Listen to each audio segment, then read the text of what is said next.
Are you conforming or transforming?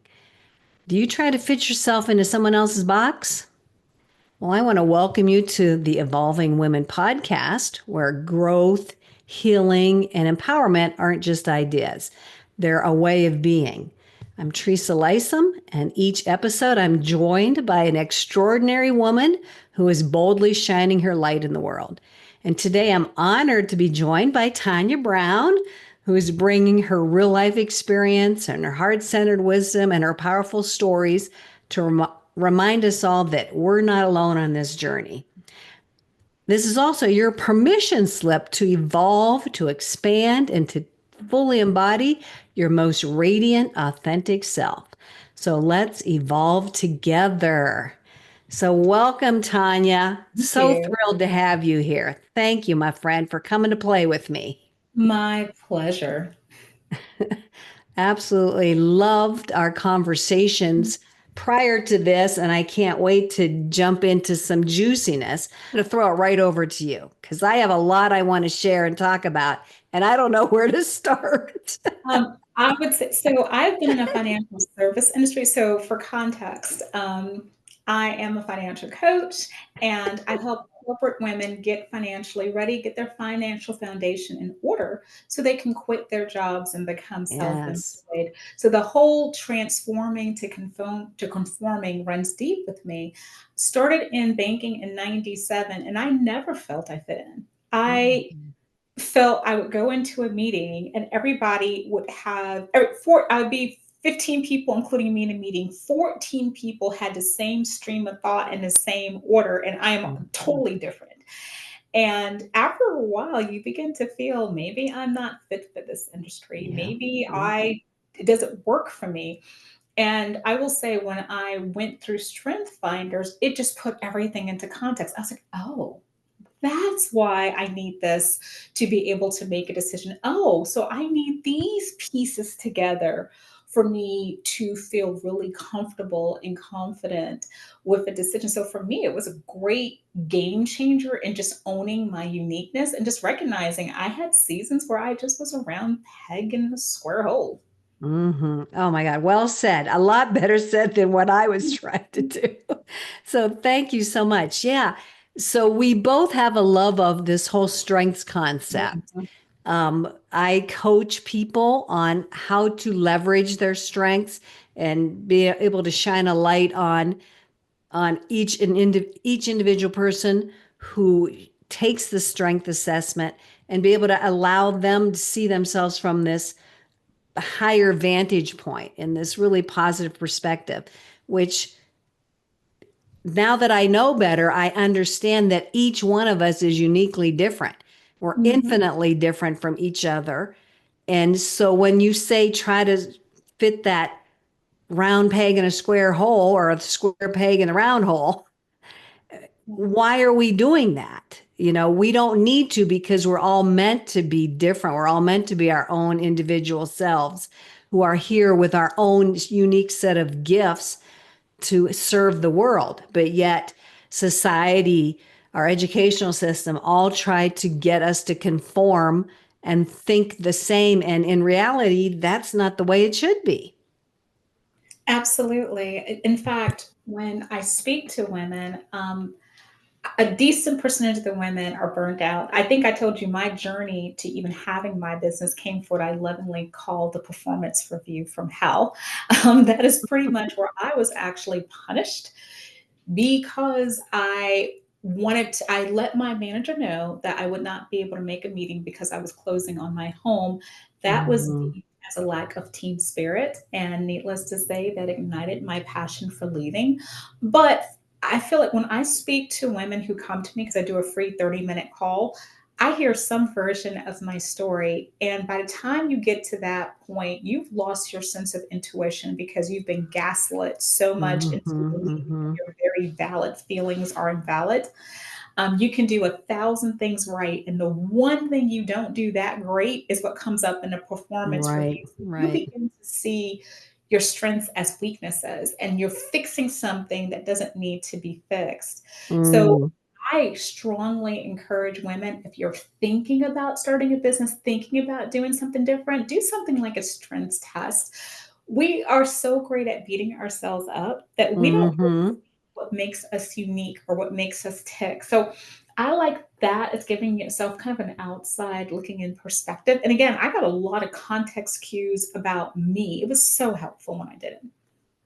Yeah, and I like that you brought up focus on our weaknesses because that's what we're taught Yeah. to get better at this. Get a tutor so you can come up to speed on this instead of focusing on what we're already good at and comes naturally to us. Yeah. And that's where knowing about your strengths really helps you. It shines your light in a bigger, better way and helps you really own those strengths. And don't Absolutely. worry about the weaknesses. We want to focus on what you're really good at. And again, what you're here to share with the world. So yeah, thank you. And that's so sad that you were punished because you had a personal thing that you were trying to deal with and they didn't understand that and didn't, allow you to take care of that. Wow. I think what made it worse was the gaslighting. So when I Mm. did it, no one said anything, like nothing. And then a few months later, I'm sitting in a review, mouth hanging open, like, am I being punked? Is this for real? Mm. Then I was made to feel guilty. Well, you should have known. Maybe the person would be oversensitive about that email. And I'm like, literally, I sent it 6 weeks in advance. And the meeting didn't even happen, by the way. So, but you lose your intuition because you begin to question, are you sane? And then you Right. begin to question everything. And again, the things that make you unique, if you're in an organization that doesn't appreciate it, all of a sudden feels like weaknesses and liabilities. And Mm. back to the strength finder, you begin to see, oh no, I'm just great at this. I'm just in an organization that doesn't Hmm. hate me. Right. Exactly. I know when people say normal, this is not normal. Am I normal? Like we kind of question that about ourselves. Yeah. Well, are we normal? Is that normal? There is no normal. We're Yeah. all normal to our own selves, our own strengths. So sometimes I struggle with the word normal. That's why I put air quotes around it. Like, what is normal? Me Normal is what works for you and what you're good at. And But I feel like our culture has these types of people that they deem suitable for certain things, have personality characteristics, and hold that up as the model. And if you don't fit that model, yeah. instead of saying, well, what they're doing is broken, you feel like you're broken. Yeah, exactly. We take that into our personal selves Mhm. and identify with that. And that is not the way it should be. Absolutely. So, and it's a shame that we have to struggle to break out of that and come back to the realization that this is who we are, this is how we think, this is how we show up in the world, and nobody else should be dismissing that. But we allow people to take our power away little by little, and we give that away because we don't know that we can stand in our own uniqueness. Yeah, absolutely. When I do like my longer coaching sessions with clients, I think a lot of them are surprised that my first meeting has nothing to do with money. A huge part of my Mm, is what I call mindset reset, yeah. and it's shifting identities.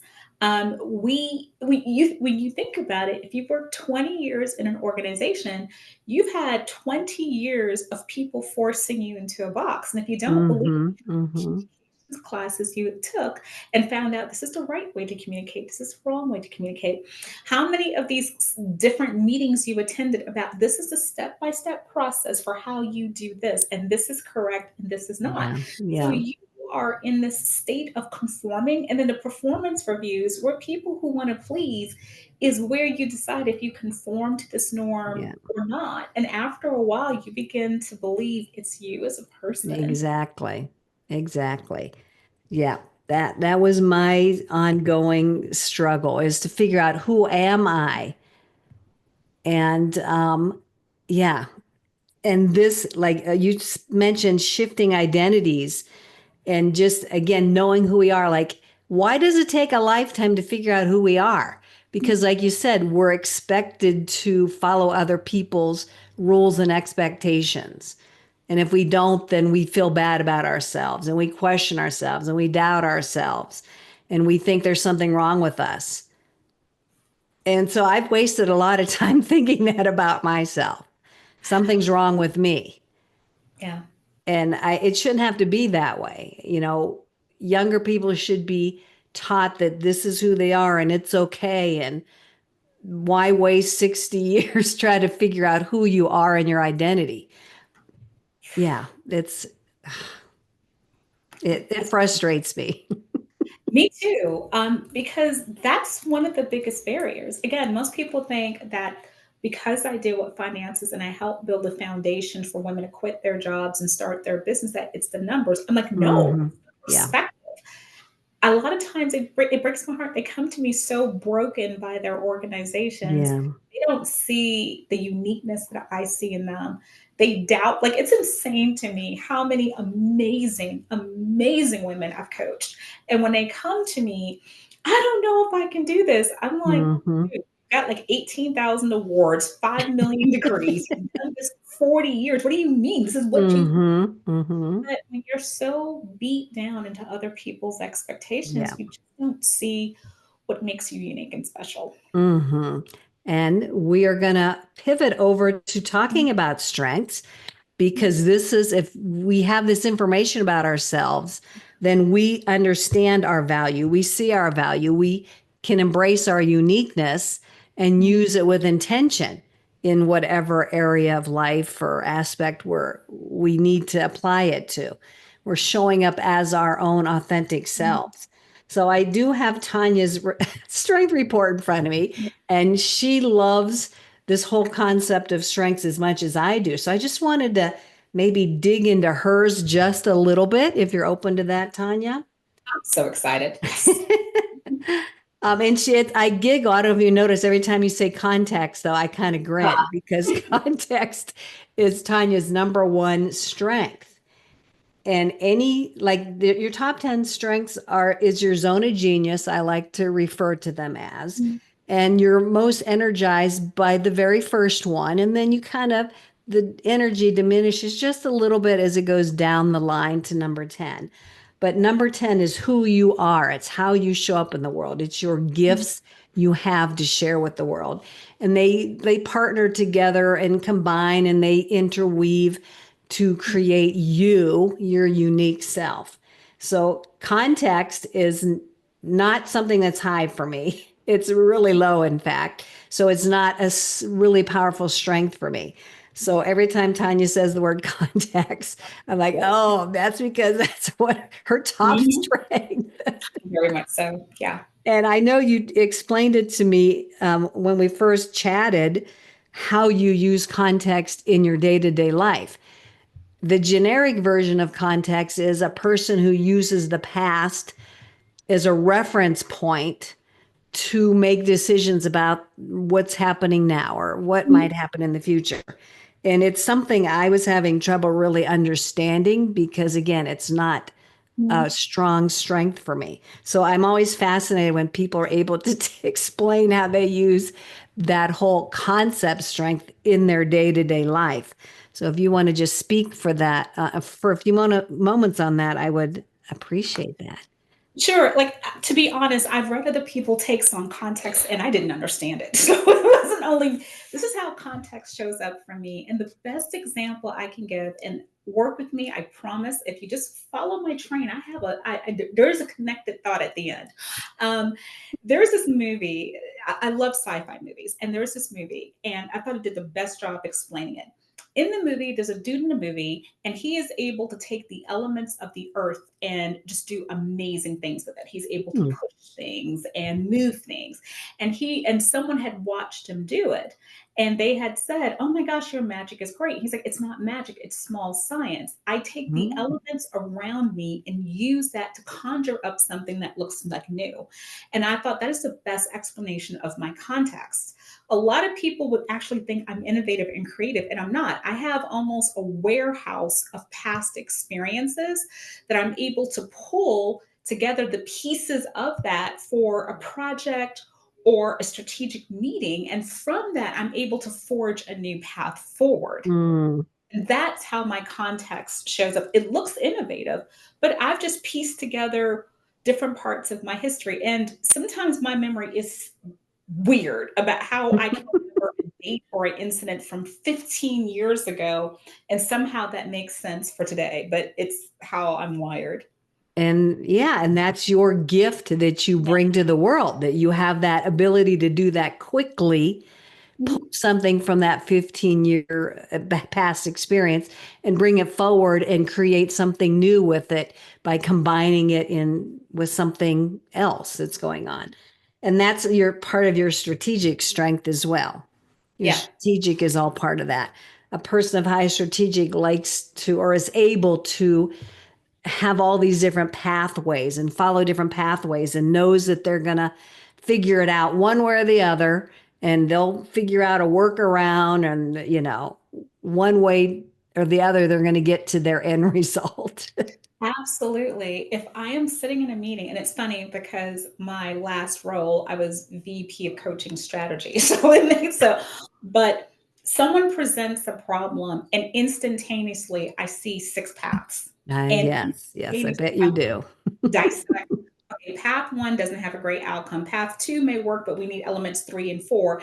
And I'm also pulling from my past. Okay, this didn't work before, so I can see all six paths, how all six path outcomes become, what would make the most sense for what we're doing, and what may be a straight path forward. And I probably can present this in a couple of minutes. And what I have had to learn to do is explain the thought process, Oh because yeah, how you got there. makes sense. And I am doing this in a matter of minutes. And the Yeah, people around me are like, how did this come to be? So I've learned yeah. to step back and explain how I connected the dots together. And it's funny because connectedness is high for me uh, also, but how I connected the dots to this path, and why this path and why the other paths may or may not work.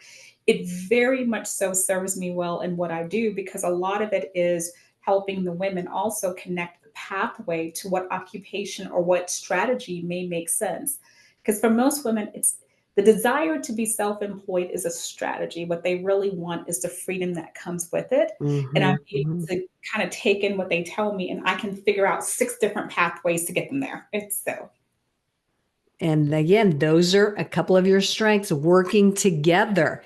A ranger popped up while you were talking. So yeah. you see these pathways, you pull from the past, you pull from your reservoir of experiences and things that you've learned, and your your connectedness brings it all together. Your arranger rearranges these different pieces, and you do it so quickly. Like I said, I can't do that because my brain doesn't work that way. But yours does because that's unique to you. And it's a Yeah. beautiful thing. It's funny, as you're talking about it, I was talking, I think it was on another podcast, and I had mentioned that one of the things I find when women come to me, they are frustrated because they are Mm, doing all the right things. mm, And I'm like, you're doing the right things, but it's not arranged in the right order. So it mm, chaos. So it's mm. so funny because they'll tell me all the things. They're like, I want to get out of this job. Yeah. I want to plan. I'm stuck. I've been trying to do this for years. And I'll tell them, tell me everything you've done. And instantly in my brain, I'm like, okay, step six should be step one. Step five should be Mm. step three. Step two should really go here. In my mind, I am literally Wow. this, and then I can just break it down. I use lots of acronyms. I love coming up with acronyms for things. It comes very easy to me. I love coming up with frameworks to teach people. So sometimes I'll take what they tell me and actually break it down into a word acronym. And normally I get the look, how on earth did you do that? And I'm like, well, you just gave me the information. Hmm. To And me, you're, natural outcome. yeah, I mean, again, this is brilliant. You're highlighting what other people do. They have their own set of strengths that they're working from, and it's very, very easy for them. It's very clear in their mind. As you said, you can quickly see what they're talking about, and oh, you just have to rearrange some pieces, and then, you might get closer to your end result a lot faster. Whereas they couldn't see it because their brain didn't or doesn't work like yours does. Yeah. So we have to, knowing and understanding these strengths really gives people the opportunity to respect and give grace to other people who are operating from their own unique lineup of strengths. Absolutely. And I'm also very appreciative of where I'm not strong. Have the not so great side of all of that is I miss details sometimes. Mm, So I know if, like, for instance, if I'm doing a project or something with my husband, I can see the big picture. I can see how to do it. I can arrange everything. And my husband is super great with this. I'm like, what am I missing? I mm, don't see it as a default anymore. I just know mm. it's not my lane and go find the people who excel at that. And let's just work in collaboration. No, love that. And I'm just looking here, you do have deliberative down lows. So Yeah. that is probably a detail oriented person who can look at all the obstacles and, Yeah. plan for them. And that's not your forte. And it's good for you to have that awareness about yourself instead of taking it on personally and saying, oh, I must be broken. Something's wrong with me. Why can't I figure that out? Instead, you know and understand that, oh, I that's just not what I'm good at. I'll toss that over to my husband because he obviously is able to do that better than I am. But I love when you said, don't see it as a default and stay in your own lane. Work with what you're really, really good at and find other people that can fill in those holes or, you know, fill in Yeah. those gaps. It's all about who we surround ourselves with, isn't it? Absolutely. It's who we surround ourselves by. But one of the things I learned to use my strength finders for is this is, I took it years ago originally, which you have is like the second or third one of Mhm. those, was I started to use strength finders to research companies for where to work because Mm. if I don't see my strengths showing up in the company and their bio and what they say they want in an employee, then I'm not going to meet their criteria and they're going to put me in a wrong box. But I learned to make sure I listen for who is like, I remember on interviews, I started to ask, who is your ideal employee? Mm. Do any of my strengths pop up in this description? And if it doesn't, I'm just not going to be a fit. There's Mm. no way because they are always going to put me up against this criteria that's not for me. Oh, I love that. So you're using that tool of knowing about your strengths to your advantage at your end as the person looking for a job, let's just say, and if they're going to be a good match for you, instead of Yeah. you trying to see if you're going to be a good match for them, you're reversing it. Are they going to be a good match for me? Oh, I love that. I've never heard anybody use it in that way. Yeah. I think sometimes people forget that when they're searching for a job or a potential employer. They forget that they can ask the questions. They're looking for the fit as well, not just vice versa, which it seems like that sometimes, You're Hmm. really trying to desperately get a job and you're willing to settle instead of looking for a good fit. So I love that. That is a great way of using it. So Hmm. the whole concept of strengths, and they can be referred to as Clifton strengths or strengths finders, Gallup strengths. They go by a couple different names just for viewers that are listening in. You might see it labeled as something a little bit different. They're all basically the same. It's an online assessment that you invest in, and it spews out your 34 strengths in your particular order. So I just wanted to, make that clear for people. I do want to say that you have a pretty even split across the board, and I can't remember if we decided that you were predominantly a relationship builder or an influencer. I didn't quite jot that down because you have a pretty even split between those two domains. So, do you tend to focus on the relationships and the connections with people, or do you prefer to be the influencer and move people forward? It's changed as I gotten older. Um, if you would have asked me, I'm in my 50s for context. I know I do use the word context a lot. If you would have asked me 15, 20 years ago, I probably would have said influencer. And it's really interesting because even when I started the business back in 2019, after all those years I spent in banking and financial planning, I thought I wanted this huge group coaching program. And now I do just one to ones. I love being invested in someone. And the thing, groups are great, but with a group, I can't hold someone's hand when they're having a bad day. I can't see the problems, and I want to be there as an encourager. And I don't know if I would have given that answer 15 years ago. And that is your individualization talking, Yeah, very which much is so. sitting at number 7. Yes, So, that's always been up there. So yeah. mm. And you said you've taken the assessment a couple of times, but I believe you shared that you basically stayed the same in your core. They might have just shuffled around a little bit. Yeah, and individualization is either top 5 or top 7 always.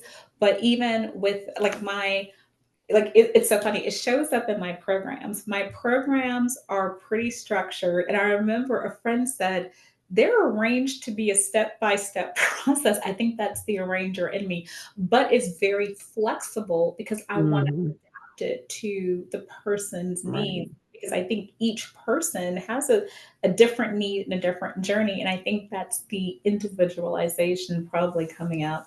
No, I'm sure it is. No doubt in my mind. But I hope our listeners can hear what a powerful tool this is, and a powerful information to know about yourself and to be able to share with other people why you came up with this, or to be able to articulate. I like to work with individuals. I like to customize my things to them. And so you're speaking the language of your strengths. I don't know if you realize that or not. Oh, Um, that that is, I didn't really think about that. That's pretty cool. you arrange, you could see these parts and you can just offer to rearrange them for Mhm. somebody who thought they had all the right pieces, but they were in different orders and you could reorder them. So, yeah, everything you're saying is using a lot of those strengths, and we Yeah. haven't even hit on all of them. Mhm. But I hope the audience is understanding the power of this self awareness and this knowledge. That's how I found it to be. When I learned about the whole strengths concept and what mine were, it was so empowering and eye opening and insightful. I mean, even to this day, I keep learning all these nuances that are really empowering. And I just have learned to see my value, learned to see my uniqueness, learned to have less self doubt. And those are things I all struggled with up until really not all that long ago. Yeah, I mean, it's interesting because I was in a group of other financial coaches, and we were all so incredibly different. Someone had thrown a case study to us. I was like, "How am I going to answer this? I don't have the backstory and the context." And they were like, "You don't need it," and I was like, "Yes, I do."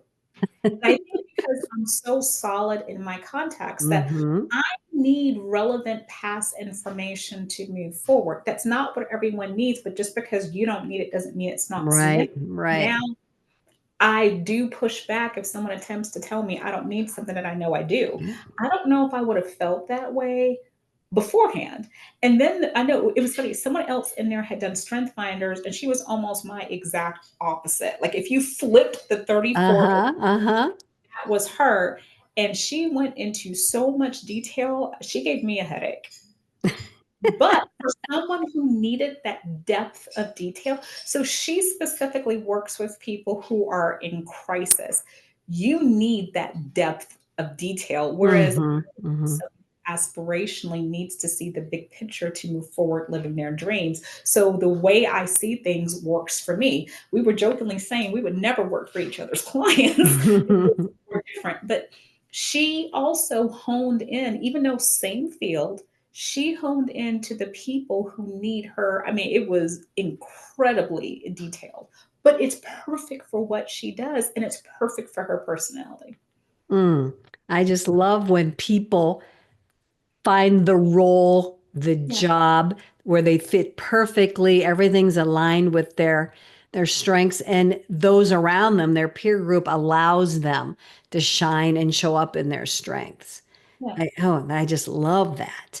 And I think there's a lot of, this is my opinion, a lot of stress in the world because people aren't aligned properly. They're in a job that is totally off their lineup of strengths. And so that's stressful. Like you said, if you were that detailed in a job where you had to spew out and manipulate details, you would be really stressed, right? I was. I almost gave up on the industry because I was in this particular area and everybody was like super detailed. Like, I mean, you have to be detailed to be a financial planner, but I mean, beyond the planning to like the umpteenth detail. And I wasn't. And I struggled to get stuff done, whereas people got them done like that. And I mean, if you would have talked to me back then, I'd been like, I'm worthless. I shouldn't be. Yep. Yep. I have nothing to offer people. I have no skills because the skills I had wasn't relevant. They need Hmm. somebody with insane detail, super deliberate, and it just wasn't me. And also, I need to see people before I see the numbers. So That's, for yep. me, I need to get to know you. So I do ask a lot of questions about someone up front because I want to know who they are. I want to know what they value. And then when I have that context, I do say that word a lot. I can then take a look at the numbers, and the numbers come alive in a completely different way because Mm, if I start with the numbers, I'm lost. mm. Have the people to breathe life into them. Whereas I have a friend who is my exact opposite. She has to see the numbers to process them in her brain. And then when she sees the person, she can connect the dots. And we respect and we laugh about it. We're different, but it works for us. Right. And that's where that respect and understanding comes into play. We need more of that in honoring those other strengths in other people. And like I said, being able to leverage them and tap into them when they're not ours. Yeah. But again, I can hear your relationship building strengths. You need to see the people, you need to understand them, you need to see where they're coming from, what their passions are. And Yeah. then the numbers can be played with and brought to light to match those dreams of theirs. So, yeah, definitely relationship builder there is what I'm hearing. Yeah. And even when I work one on one, it's important for me to see the people, but it's important for me to know I see them. Like that's Mm-hmm. important to me. Like I want them to know I see you, I hear you, I believe in you. Like that's and I think that's why I went to one-to-ones because I have so much faith in people. And again, the women I see are amazing. I wish they could see when we meet. Wow. And I appreciate you were coming back to taking it personally again, taking those negative ideas personally and thinking something's wrong with you. Yep. There's nothing wrong with us. We just are in a role or a job or a relationship that is not aligning with those strengths, those Yes. things that we're good at. And so it's stressful, frustrating, but we think it's us. There's something wrong with us. And it's really not. It's what's right with you is the question we should be asking. Absolutely. I'm like, it's so funny. I was just thinking, should I say this? But I'm gonna go ahead and say it. So because I figured none of my former employers are on this call. So we were like, I had with all my roles, I've had a lot of outings, and we were on an outing, and they invited someone to work with us. She was debating whether to work with us, and we went on an outing. I knew the role well, and from talking to her, I was like, she was incredibly competent.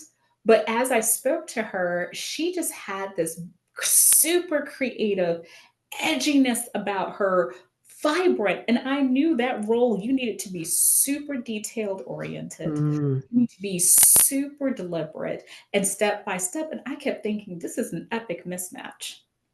So we got to talking, and I pulled her aside. I'm like, hopefully they never find this out. And I told her, This is the role. This is how I see you. I told her, I think you're going to die inside if you do this. Mm, Like, yes. mm. She agreed and she turned down the role. Oh, wow. Wow. Man, you really gave her a gift there that day by Yeah. taking that chance and speaking to her privately. Wow. That's why I love this, bringing this concept to young people, to college age student, high school age students, to Absolutely. know this in advance about yourself before you pick something where you said they're not going to be happy in, they're going to die inside, they're going to be very, stressed, and so many years down the road they won't know why they're stressed. They'll think something's wrong with them. So to be able to understand your strengths and how you show up in the world and who you are right at the get-go is going to help young people decide, well, which path to follow. Should I go into architecture? Like, maybe that wouldn't align with me. If I'm going to go work in a cubicle all day by myself as a relationship builder, that would probably really be stressful for somebody. But if there's somebody that is more of a strategic thinker and high executor, working in a cubicle with data and information research, Mhm. that would float their boat. They would be energized by that. Yeah. But Yeah. if you don't know that in advance, yeah, you could just take something that comes along or based on what some other person's opinion was, or, we can save so many heartaches. And I want to say you helped me with that.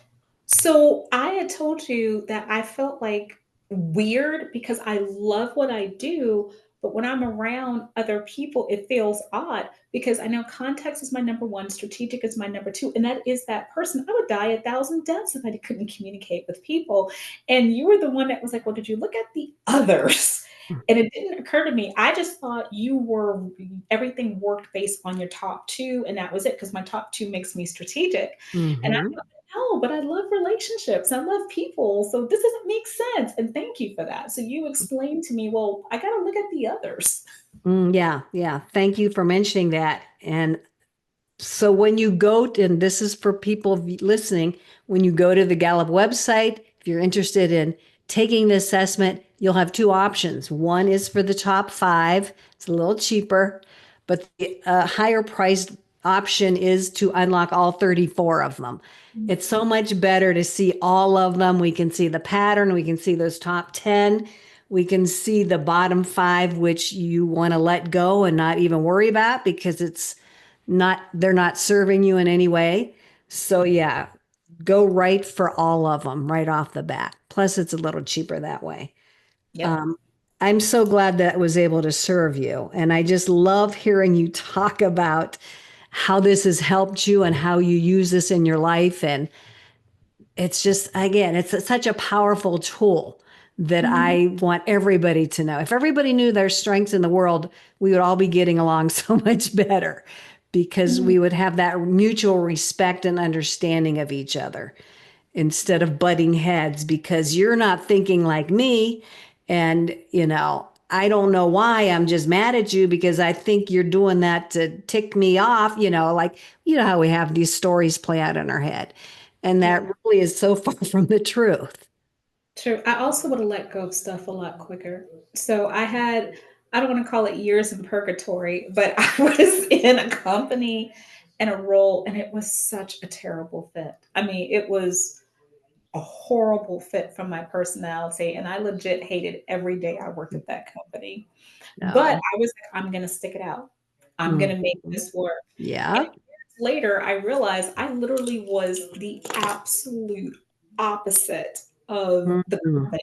Like even when the company described their ideal client, again, if you flipped my 34 around, that my bottom five, their ideal person, that was their top. So I know it's funny. I've made peace with the company, and I realized it was just a mismatch. But Mm.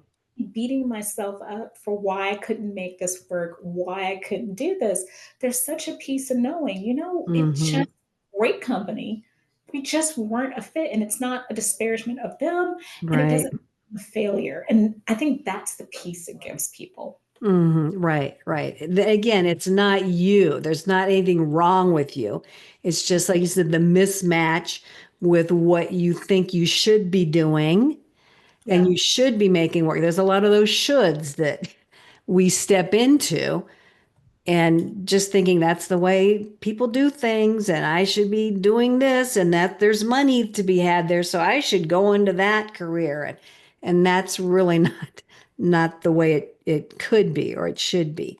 And when you said make it work, how many of us make things work? Why do I keep doing this? I just doing a lot of air quotes today. Make it work. We're forcing that peg into that hole that's not right for us, and that's society. I think that's what is expected of us.